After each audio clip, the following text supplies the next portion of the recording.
Baik, udah bisa terlihat saya?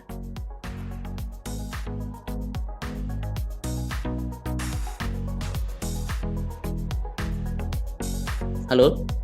Bisa Pak, Oke, baik. silakan Pak.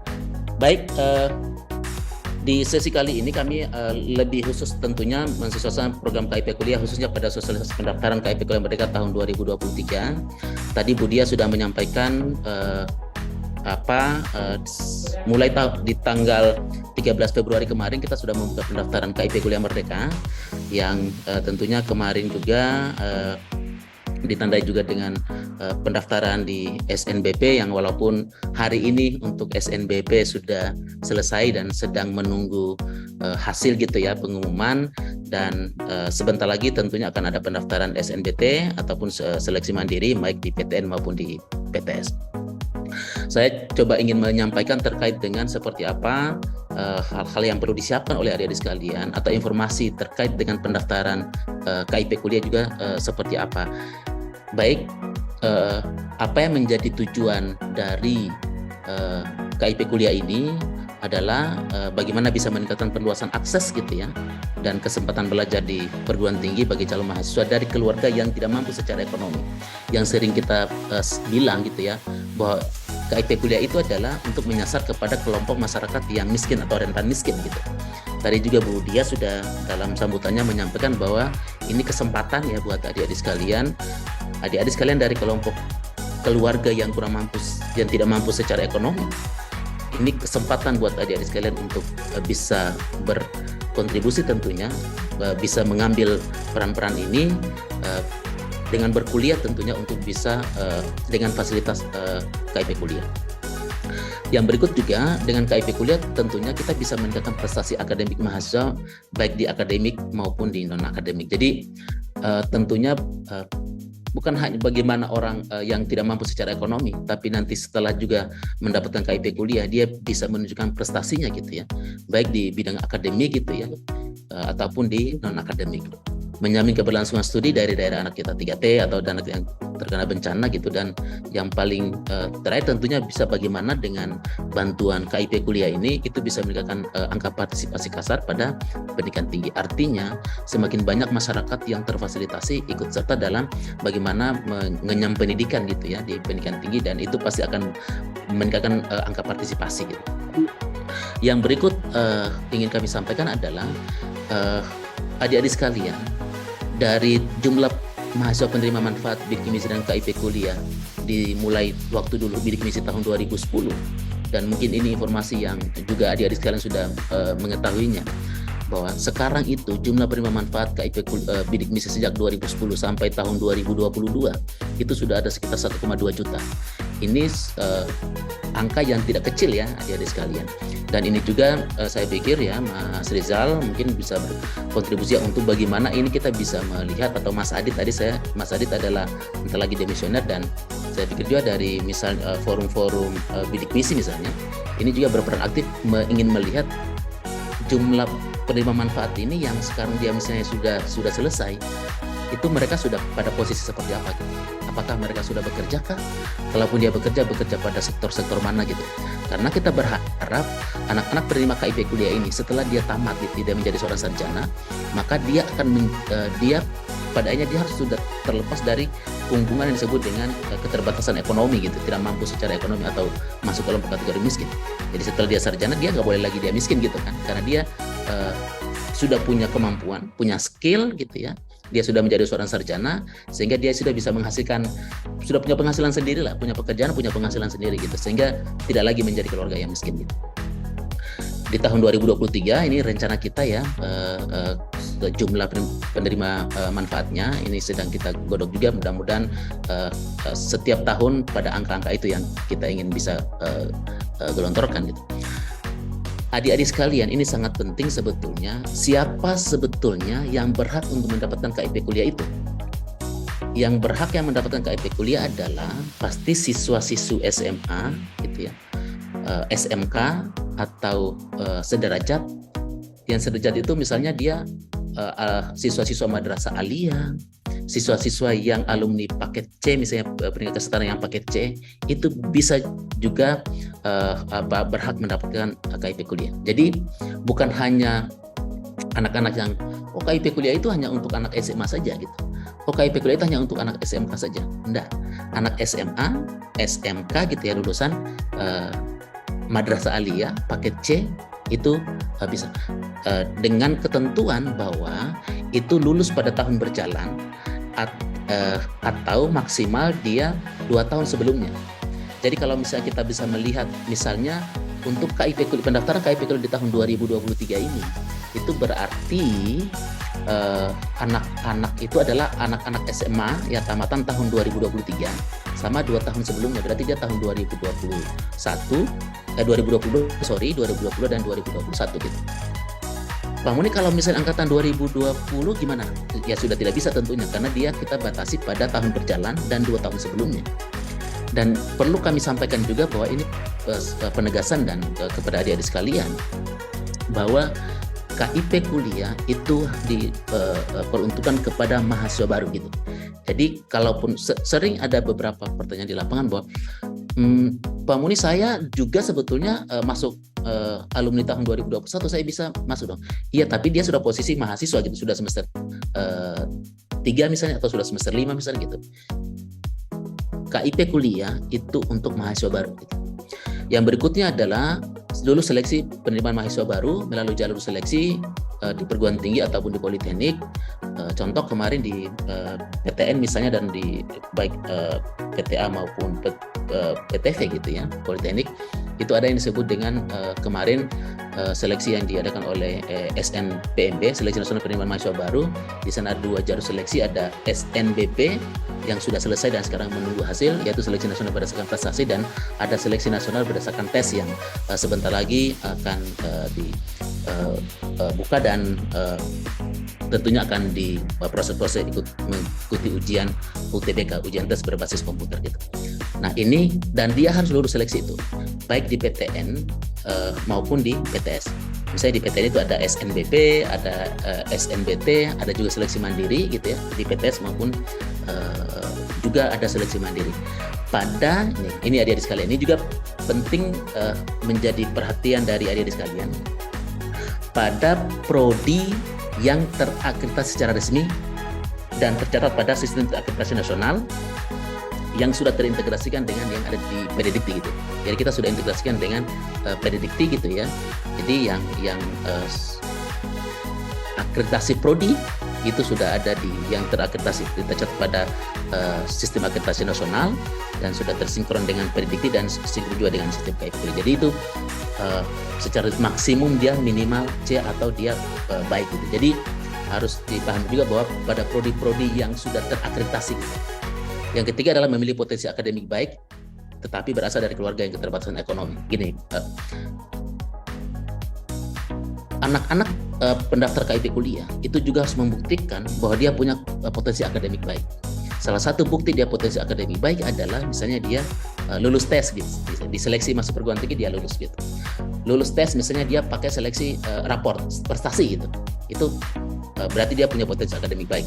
Lulus UTBK, ujian tes berbasis komputer, dia lulus, berarti dia bisa menunjukkan dirinya dia memiliki potensi akademik baik gitu. Jadi artinya bahwa ini bukan hanya sekedar dia kategori miskin, tapi dia punya memiliki potensi akademik baik gitu. Namun dia keterbatasan ekonomi gitu ya. Nah, adik-adik sekalian, yang perlu juga ingin kami sampaikan bahwa sesungguhnya kalaupun ada pertanyaan siapa sebetulnya yang menjadi prioritas kepada penerima KIP kuliah itu, kita sudah tahu bahwa yang disebut dengan KIP kuliah ini kan sebetulnya menyasar kepada kelompok orang miskin gitu. Nah, jadi semua orang yang masuk kelompok kategori miskin ya atau tidak mampu secara ekonomi itu bisa berhak untuk bisa mendaftar KIP kuliah ini. Dia bisa berpeluang untuk bisa mendapatkan KIP kuliah. Namun kita punya prioritas tentunya kepada penerima KIP kuliah. Siapa prioritasnya? Itu adalah yang pertama adalah dia waktu SMA-nya atau SMK-nya atau madrasah aliyahnya gitu ya, atau saat dia pakai dia penerima PIP, program Indonesia Pintar gitu, pada jenjang menengah SMA atau SMK yang terdata pada Dapodik dan Sipintar.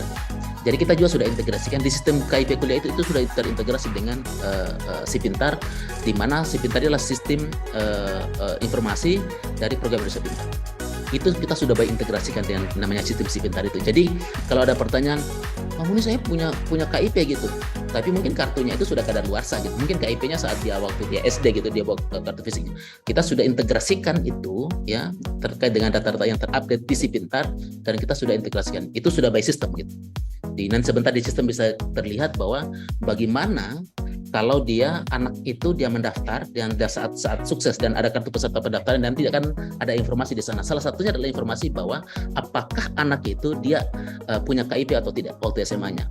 Itu sudah by integrasi sistem yang ada di Si Pintar gitu. Jadi itu bukan by inputan adik-adik sekalian, tapi itu sudah by integrasi sistem. Yang berikut adalah siapa lagi sebetulnya selain dia ber-KIP, siapa lagi sebetulnya menjadi prioritas penerima KIP kuliah itu. Dia adalah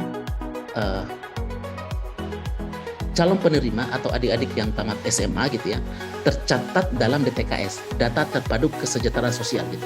Ini yang ada di Kemensos. Ini juga sering juga menjadi pertanyaan dari adik-adik sekalian.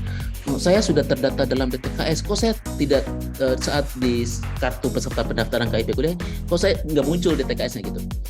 Adik-adik sekalian, terkait dengan informasi dengan DTKS, kita juga sudah integrasikan sistem KIP kuliah. Sistem KIP kuliah kita itu ya yang sudah by integrasi dengan juga DTKS melalui Pusdat Kemendikbud gitu.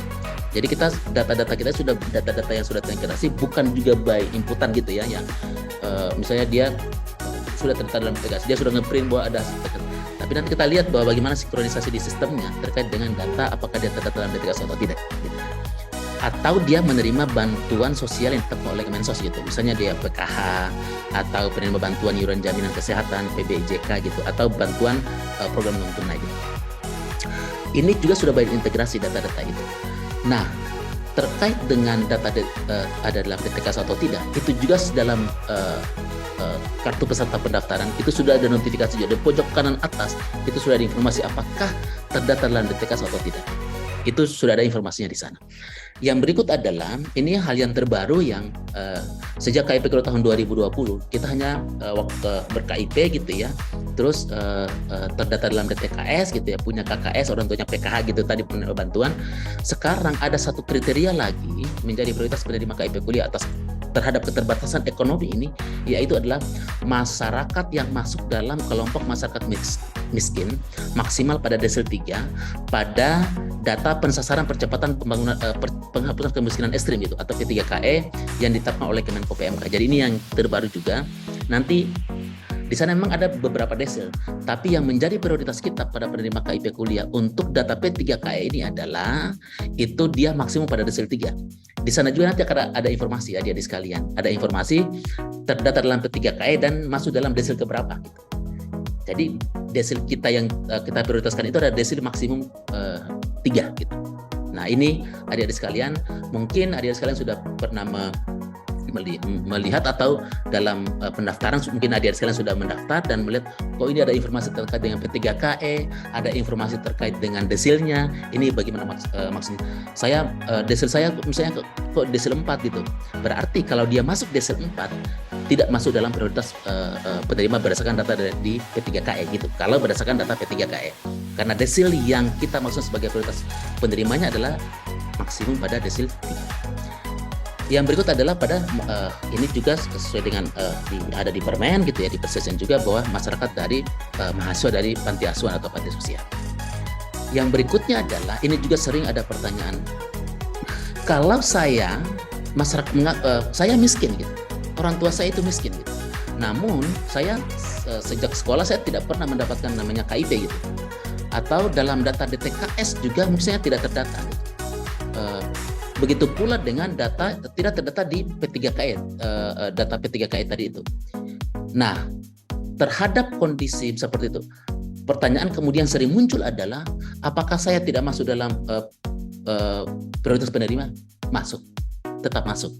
Bagaimana cara membuktikan ketika dia tidak punya KIP, tidak punya misalnya tidak punya KKS, tidak terdaftar dalam DTKS dan tidak terima bantuan PKH misalnya gitu ya, dan tidak juga masuk dalam P3KE, maka ada satu kriteria yang kita masuk adalah kriteria terkait dengan penghasilan orang tuanya, di mana penghasilan orang tuanya tidak lebih dari 4 juta atau kalau kita rata-ratakan tidak lebih dari 750.000. Ini bisa dibuktikan dengan SKTM, surat keterangan tidak mampu dari kepala desa atau lurah.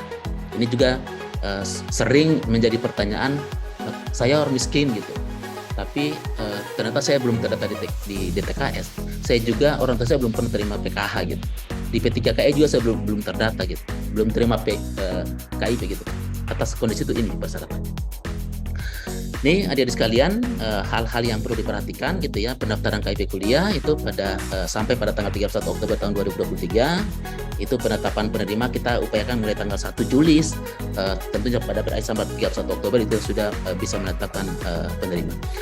Ingat, buka tutup seleksi pada sistem KIP kuliah itu biasanya pada H-1, contoh kemarin misalnya pada penutupan SNBP, jadi 1 hari sebelum penutupan SNBP gitu ya, kita sudah menutup gitu. Begitupun nanti dengan SNBT, ini beberapa jadwal, misalnya di SNBT nanti ya, UTBK itu nanti misalnya di pendaftarannya pada 23 Maret, kita nanti akan membuka itu pada 22 Maret gitu ya, itu kita sudah buka pendaftaran untuk UTBK SNBT gitu. Jadi ini tanggal-tanggal penting juga, penting adik-adik sekalian untuk bisa mengetahui yang terkait jadwal yang berkaitan dengan juga pendaftaran gitu. Karena ingat, kita akan tutup buka seleksi itu, kita akan seperti tadi yang saya sampaikan bahwa kalau kita buka itu biasanya H-1 dan begitupun kita tutup H-1 sebelum penutupan kita juga sudah tutup. Tanggal-tanggal penting juga ini bisa kita lihat juga di SIM KIP kuliah, itu bisa dilihat di sana terkait dengan jadwal ini. Tahapan pendaftaran tidak ada yang berbeda sebetulnya pada tahun-tahun sebelumnya gitu ya. Mendaftar nanti akan login di secara online gitu ya. Terus dengan memasukkan NIK, NISN sama NPSN gitu ya. Terus akan divalidasi, kalau dia valid gitu ya, akan ada dikirimkan kode akses gitu. Dari kode akses itu nanti difinalisasi mengikuti seleksi SNPNB gitu ya, atau seleksi mandiri PTN maupun di PTS, diseleksi oleh PT dan diverifikasi. Ingat adik-adik sekalian, di kartu peserta pendaftaran itu namanya kartu peserta gitu. Jadi itu belum kartu sebagai penerima, karena yang akan melakukan memverifikasi sebagai apakah layak menjadi penerima atau tidak, itu dilakukan oleh di masing-masing perguruan tinggi. Ini kalau misalnya ada bagaimana proses pendaftaran KIP kuliah? Pendaftaran KIP kuliah gitu ya, itu sudah by online ya, sama sejak tahun 2020, tahun 2023 ini sudah kita online di KIP pada laman kipkuliah.kemendikbud.go.id. Saya pikir ini sangat familiar tentunya. Kalau adik-adik sekalian, apalagi sekarang adik-adik sudah milenial gitu ya, yang pasti sudah tahu. Kalaupun nggak hafal ini lamannya, paling tinggal googling saja, tulis KIP kuliah pasti muncul ini. Jadi ini hal yang sudah familiar tentunya. Laman ini tinggal adik-adik sekalian bisa menggunakan untuk melakukan pendaftaran. Jadi semua pendaftaran sudah by online. Bagaimana proses pendaftarannya itu ya, nanti akan ada pendaftaran akun gitu ya, dilakukan. Kita sekarang pendaftaran akun gitu, atau pendaftaran yang menunjukkan untuk pengisian berkasnya itu secara mandiri gitu. Adik-adik sekalian yang bisa melakukan pendaftaran di mana saja dan menggunakan laptopnya, handphonenya untuk dia bisa mendaftar, silakan gitu secara mandiri. Namun ada juga pertanyaan, saya ikut seleksi SNBP misalnya, terus tapi saya belum mendaftar KIP kuliah gitu. Apakah saya tidak berhak untuk bisa mendaftar KIP kuliah itu? Masih bisa berhak. Atas kondisi-kondisi seperti itu, nanti pihak perguruan tinggi yang akan membantu gitu ya. Kami sudah registrasi dan sudah diterima di perguruan tinggi tentunya untuk bisa membantu melakukan proses pendaftaran di KIP kuliah. Nanti selanjutnya akan diverifikasi oleh perguruan tinggi. Ini yang ada di sistem kita yang saya pikir juga sudah sangat familiar dengan kondisi ini gitu ya. Kalau misalnya dia belum punya akun, pasti dia mendaftar dulu di akun KIP kuliah, di laman KIP kuliah dengan memasukkan NIK, NISN sama NPSN. Ingat bahwa NIK, NISN dan NPSN ini wajib valid dan valid di Dapodik gitu. Jadi banyak pertanyaan, kok saya nggak bisa mendaftar, NIK saya nggak bermasalah gitu, NIK saya nggak valid. Ya sudah, kalaupun mendapatkan hal seperti itu bisa dilakukan juga perbaikan atau verval secara mandiri gitu ya, terkait dengan NIK-nya atau NISS atau NPS-nya. Mungkin terkait dengan adik-adik sekalian, kalaupun masih bermasalah dengan NIK-nya yang hari ini, misalnya adik-adik sekalian mas di kelas di kelas 3 SMA gitu ya, yang masih bermasalah, itu bisa berhubungan dengan operator di sekolahnya. Tapi kalau dia sudah alumni misalnya, itu bisa dilakukan juga secara mandiri. Ini kalau sudah ada itu, ingat tadi adik sekalian ya, kode akses, nomor pendaftaran dan kode akses itu akan dikirimkan kepada alamat email gitu. Jadi pastikan bahwa email yang disampaikan saat mendaftar di akun untuk mendapatkan akun itu adalah email yang aktif, karena nomor pendaftaran dan kode akses akan dikirim di email adik-adik sekalian. Ini bagaimana proses itu pendaftaran memvalidasi gitu ya. Kalau sudah valid akan dikirimkan kode akses gitu. Ini tentunya proses pendaftaran yang tadi juga di tahapan saya juga sudah saya jelaskan bagaimana proses kalau sudah ada nomor pendaftarannya, tinggal masukkan nomor pendaftaran dan masukkan kode akses, langsung lengkapi berkasnya gitu. Ini sudah by system tentunya. Semua misalnya untuk minta kondisi berkas-berkas apa semua itu sudah di by system. Ingat, integrasi data terkait yang saya sampaikan tadi terkait dengan yang berhubungan dengan KIP, punya KKS, ada terdata dalam DTKS atau tidak, terdata dalam P3KE dan DC-nya berapa, itu sudah by integrasi integrasi di sana, dan di kartu peserta pendaftaran nanti akan muncul terkait dengan informasi itu. Di sana akan ada biodata gitu ya, ada informasi terkait dengan keluarga, terkait dengan prestasi, terkait dengan rencananya, terus seleksinya. Adik-adik sekalian, kalau misalnya adik-adik sekalian sudah pada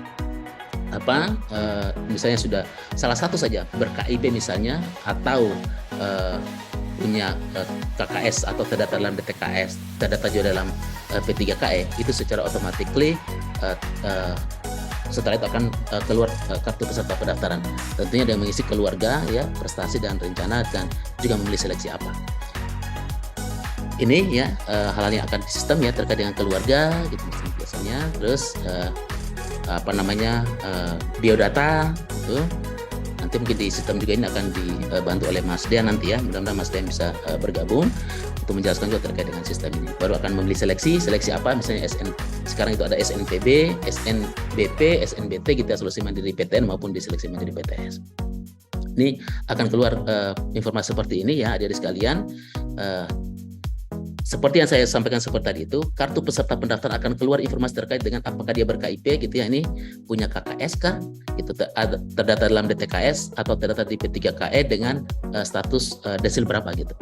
Jadi terdata dalam P3KE dan statusnya desil ini. Kalau seperti ini misalnya dia sudah melakukan proses pendaftaran, sudah diterima gitu ya, sebagai peserta gitu ya. Ingat adik saya ini calon gitu. Ini anak ini adalah dia ber-KIP gitu ya, ada KIP-nya, terus punya KKS juga, di dalam DTKS terdata, dalam status dia P3KE itu dia masuk dalam terdata sebagai P3KE, tapi dia masuk desilnya desil 6 gitu. Ingat adik-adik sekalian, ini ada notifikasi yang perlu wajib adik-adik tahu bahwa formulir ini adalah bukti Anda terdaftar sebagai calon penerima, bukan sebagai penerima gitu. Ini baru calon penerima yang selanjutnya akan diverifikasi oleh perguruan tinggi. Ini yang berikut adik-adik sekalian. Nah, adik-adik sekalian di sistem itu kalau misalnya ini tidak ber-KIP gitu, salah satunya tidak ber-KIP, tidak punya KKS juga misalnya, tidak terdata dalam DTKS juga belum terdata, di P3KE juga tidak terdata juga gitu. Maka atas kondisi seperti itu adik sekalian harus melengkapi berkasnya. Jadi dianggap itu berkasnya belum lengkap gitu. Jadi terkait dengan kondisi adik-adik seperti itu tidak usah risau, masih lanjut saja untuk mengisi berkasnya. Akan diminta terkait dengan kondisi ekonomi, data ekonomi, misalnya pekerjaan ayah apa, penghasilannya apa gitu ya. Terus akan kondisi rumah, makanya nanti kita minta foto rumahnya gitu. Nah, asetnya apa saja gitu ya. Terus nanti setelah itu kalau sudah adik-adik ngisi yang berkas-berkas itu sudah, nanti setelah itu akan muncul berkas lengkap. Setelah berkas lengkap, adik-adik sekarang sudah bisa terdata sebagai peserta pendaftar gitu ya, KIP kuliah gitu. adik-adik sekalian, banyak juga yang bertanya terkait dengan seleksi gitu. Di Instagram itu ramai sekali terkait dengan sinkronisasi gitu. Ingat sinkronisasi gitu. Jadi begini, terkait dengan SNBP yang di sana ada SNPMB yang ada 2 seleksi sana, ada SNBP dan ada SNBT terkait dengan sinkronisasinya. Semua data peserta KIP kuliah yang mengikuti seleksi baik SNBP maupun UTBK SNBT itu sudah tersinkronisasi gitu. Nanti status sinkronisasinya gitu ya dan pilihan prodi itu akan tampil pada di sistem KIP kuliah. Nanti dicek saja gitu ya untuk apakah sudah sinkron atau tidak itu. Tapi data sinkronisasi itu sudah data antara di panitia SNPB, SNPMB gitu ya, baik seleksi SNBP maupun UTBK SNBT gitu ya. Itu sudah akan tersinkron dengan data-data di sistem KIP kuliah gitu ya. Nanti apakah terkait dengan status sinkronisasinya itu akan muncul di SIM KIP kuliah. Nanti dicek saja oleh adik-adik sekalian. Mungkin ini adik-adik sekalian, kalau ada banyak hal terkait dengan pertanyaan, di sana ada yang disebut dengan helpdesk kita. Di sana lihat ada di pojok kanan bawah ada yang warna hijau gitu ya. Di sana adalah adik-adik sekalian bisa melihat untuk melaporkan gitu, misalnya ada keluhan atau kendala apa gitu ya, seperti tadi oleh Joy Budias bahwa misalnya kita bisa dengan sosialisasi pendaftaran ini kita bisa tahu juga apa yang menjadi kendala dan setelah ada kendalanya kira-kira ini solusinya seperti apa. Kalaupun ada sekali ada kendala itu secara sistem juga itu bisa melalui sistem di helpdesk itu bisa mengajukan pertanyaan gitu.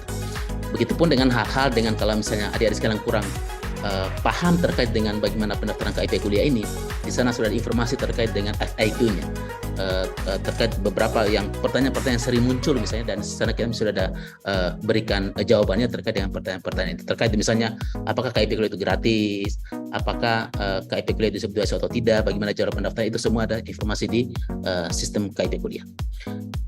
Mungkin itu saja dari saya. Terima kasih banyak Mas Adit. Kalaupun ada beberapa hal yang perlu didiskusikan, mangga gitu ya. Mungkin kita gunakan kesempatan, namun tentunya tidak semua kalaupun ada kendala yang bisa kita pecahkan di sini, tapi di ruang-ruang lain juga, misalnya seperti tadi di helpdesk misalnya, atau bisa kontak by Japri dengan informasi dengan di teman-teman di relawan misalnya yang bisa mengkomunikasi terkait dengan bagaimana pemecahan masalah terkait dengan hal-hal kendala dalam pendaftaran KIP kuliah. Mungkin dari saya seperti itu.